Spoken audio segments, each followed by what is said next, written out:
Hi friends, welcome to Sudha kitchen vlogs. இன்றைக்கி நம்ம பூரிக்காக பட்டாணி உருளைக்கிழங்கு குருமா செய்ய போகிறோம் ஃப்ரெண்ட்ஸ். அதுக்கு நம்ம ஒரு குக்கர் வச்சுருக்கோம். அதில் எண்ணெய் கடுகு சேர்த்துட்டு சின்ன வெங்காயம், பெரிய வெங்காயம், பூண்டு, கருவேப்பிலை சேர்த்து நல்லா வதக்கிக்கிட்டோம்.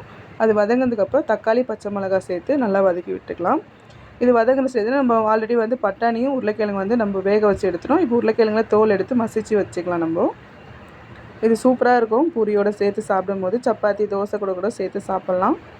இப்போ இதை நல்லா மசிச்சு வச்சாச்சு. இந்த பக்கம் தக்காளி நமக்கு நல்லா வதங்கிடுச்சு. இதில் நம்ம குழம்பு மிளகாத்தூள், வெறும் மிளகாத்தூள், தனியாத்தூள், மஞ்சத்தூள், உப்பு சேர்த்து நல்லா வதக்கி விட்டுக்கலாம்.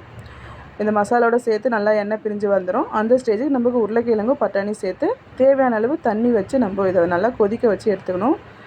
கொதிச்சது நல்லா நமக்கு திக்காக வந்துடும்.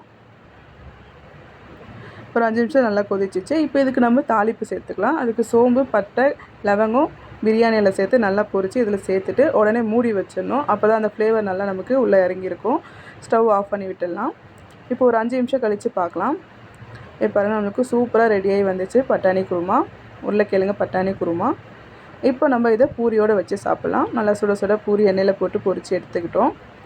நல்லா புசு புசுன்னு பூரியோட இந்த பட்டாணி குருமாவும் வச்சு சாப்பிட்டு பார்க்கலாம் ஃப்ரெண்ட்ஸ். சூப்பராக இருக்கும். வாங்க சாப்பிட்லாம். இந்த வீடியோவை மறக்காமல் லைக் பண்ணுங்கள், ஷேர் பண்ணுங்கள், சப்ஸ்கிரைப் பண்ணுங்கள், கமெண்ட் பண்ணுங்கள் ஃப்ரெண்ட்ஸ். பாய் ஃப்ரெண்ட்ஸ், அடுத்த வீடியோவில் பார்ப்போம்.